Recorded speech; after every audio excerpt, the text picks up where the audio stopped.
حملے میں کئی ہمارے پاکستانی شہید ہو گئے، جن میں بچے، خواتین اور مرد بھی شامل ہیں۔ میں آپ کی خدمت میں گزارش کروں گا کہ ان شہداء کے درجات اللہ تعالیٰ ان کو بلند فرمائے، ان کو جنت الفردوس میں جگہ عطا فرمائے۔ ان کے حق میں دعا کے لیے میں عرض کروں گا۔ پہلگام جو مقبوضہ کشمیر میں ہے اور ہندوستان کے ناجائز قبضے میں ہے، وہاں پر ایک افسوسناک واقعہ ہوا، مگر ہندوستان نے آنن فانن 10 منٹ کے اندر FIR رجسٹر کی، اور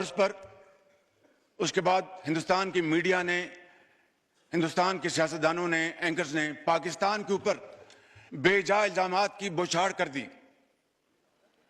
اور پوری دنیا کو یہ باور کرانے کی کوشش کی کہ خدا نخواستہ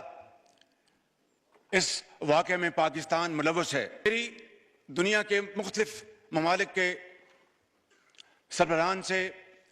ان کے اہم عہدوں پر فائز لوگوں کے ساتھ، ڈپٹی پرائم منسٹر کی، ان کی گفتگو ہوئی۔ خود میں ترکی گیا تھا اور اسی دن it was a sheer coincidence کہ اسی دن یہاں پر یہ جو واقعہ ہوا پہلگام میں، اس کی ہمیں اطلاع انقرہ میں ملی۔ ہمارے بری فوج کے سپہ سالار جنرل سعید آصف منیر کی، ان کے برطانیہ کے جو ہیڈ ہیں فوج کے، ان سے ملاقات ہوئی اور دوسرے ممالک کے ساتھ، اور میں نے کاکول میں واشگاف الفاظ میں کہا کہ پاکستان کا اس واقعے کے ساتھ دور دور تک کوئی تعلق نہیں ہے، اور اگر کسی کو شک ہے تو میں نے کہا کہ ہم ایک انٹرنیشنل کمیشن بنانے کی آفر کرتے ہیں جو کہ انتہائی شفاف طریقے سے، انتہائی کریڈیبل طریقے سے اس واقعے کی تحقیق کرے۔ پاکستان اس کمیشن کے ساتھ پوری طرح تعاون کرے گا، اور پھر دودھ کا دودھ اور پانی کا پانی ہوگا۔ ان حالات میں یہ جو پچھلے دن گزرے ہیں، ہر روز اطلاع ملتی تھی کہ آج ہندوستان کے جہاز آئیں گے اور وہ پاکستان پر حملہ آور ہوں گے۔ جناب اسپیکر، آج سے 5 دن پہلے ہندوستان نے وہ رافیل جہاز خریدے ہیں، اس پہ بڑا ناز کرتا ہے، لیکن جناب اسپیکر ناز نہیں کیا جاتا۔ اللہ تعالیٰ کو اس سے ہر وقت ڈر کے دن رات محنت کرنی پڑتی ہے، خوف خدا کے ساتھ، انتہائی عاجزی کے ساتھ، مگر بڑے کانفیڈنس کے ساتھ دشمن کا مقابلہ کیا جاتا ہے۔ آج سے چند دن پہلے ان کے رافیل جہاز کامبیٹ فارم میں اڑے، وہاں سے ہماری افواج، ایئر فورس ہمہ وقت تیار تھی۔ جو ہی وہاں سے اڑے، جناب اسپیکر، میں اس ایوان میں آپ کی توسط سے اپنے جو ہمارے ایئر چیف ظہیر بابر، ان کو اپنی طرف سے، آپ کی طرف سے، ایوان کی طرف سے اور پاکستان کے 24 کروڑ عوام کی طرف سے میں سلام پیش کرتا ہوں کہ انہوں نے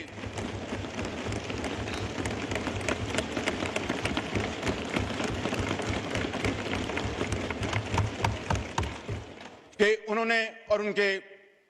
اکابر نے، انہوں نے ہندوستان کے ان جہازوں کی جو کمیونیکیشن لاک کر دی، اور ان کو سمجھ نہیں آئی کہ یہ کیا ہوا ہمارے ساتھ، اور وہ دیکھتے دیکھتے فوراً واپس پلٹے۔ کل رات کو جناب اسپیکر، ہندوستان نے پوری تیاری کے ساتھ، اور کوئی ان کے آل ٹولڈ 80 جہاز اس حملے میں شریک تھے، اور انہوں نے پاکستان میں 6 جگہوں پر، 6 شہروں پر حملہ کیا، جس میں آزاد کشمیر کے 2 علاقے، جس میں بھاولپور، جس میں شیخوپورہ، جس میں سیالکوٹ۔ ابھی ایک شہید کا جنازہ ہے اسلام آباد میں، صدر پاکستان نے بھی وہاں پر پہنچنا ہے، اور سپہ سالار جنرل آصف منیر صاحب نے پہنچنا، اور میں نے بھی اس جنازے میں شرکت کرنی ہے، تاکہ شہید کی روح کے ساتھ ان کے خاندان کو اور پوری دنیا کو پتہ چل سکے کہ پاکستان کے عوام اپنے شہیدوں جنہوں نے اپنے خون کے ساتھ پاکستان کی آبیاری کی ہے اور جنہوں نے پاکستان کی سرحدوں کی خود حفاظت کی، اپنی جان کو ہتھیلی پر رکھ کر اپنے بچوں کو یتیم کر گئے، لاکھوں بچوں کو وہ یتیم ہونے سے بچا گئے، لاکھوں ماؤں کو بیوہ ہونے سے بچا گئے۔ جناب اسپیکر، آج وقت تھا کہ ہم ان سپاسالاروں کو، ان سپاہیوں کو، ان افسروں کو، ان کو سلام پیش کریں کہ یہ پاکستان کے ہیروز ہیں۔ جناب اسپیکر، میں بڑے ادب سے آج یہاں پر اپنے اس معزز ایوان کے تمام بھائیوں اور بہنوں سے، بشمول پی ٹی آئی کے بھائیوں اور بہنوں سے ملتمس ہوں کہ آئیں آج کے دن اکٹھے ہو جائیں اور پاکستان کو اکٹھے ہو کر بنائیں، پاکستان کو عظیم بنائیں۔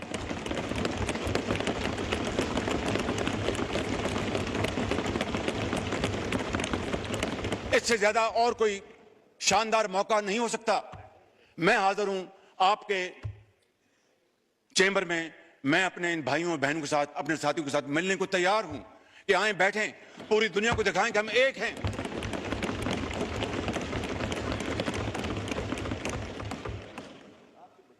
جناب اسپیکر، یہی واحد طریقہ ہے، یہی واحد راستہ ہے پاکستان کو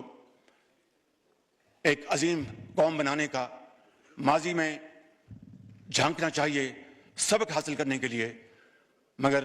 ایک دوسرے کے اوپر کیچڑ اچھالنے کے لیے نہیں۔ میں سمجھتا ہوں کہ آج یہ اللہ تعالیٰ نے اس قوم کو یہ دوبارہ موقع دیا ہے۔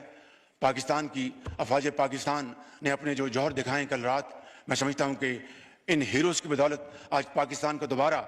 جو مقام ہے وہ آسمانوں سے باتیں کر رہا ہے۔ لہٰذا میں اس ایوان کی خدمت میں یہ بھی عرض کروں گا کہ آج chairman joint chief of staff Sahir Shamshad, سپہ سالار بری فوج جنرل سید عاصم منیر اور air chief Zaheer Babar, naval chief Naveed Ashraf صاحب اور ان کی تمام لیڈرشپ کو آج یہ ہاؤس ایک قرارداد کے ذریعے ان کو ہدیہ تبریک پیش کرے کہ یہ واقعی انہوں نے پاکستان کی عزت اور وقار کو بحال کیا ہے اور پاکستان کی عزت کو دوبالا کیا ہے۔ Subscribe to One India and never miss an update.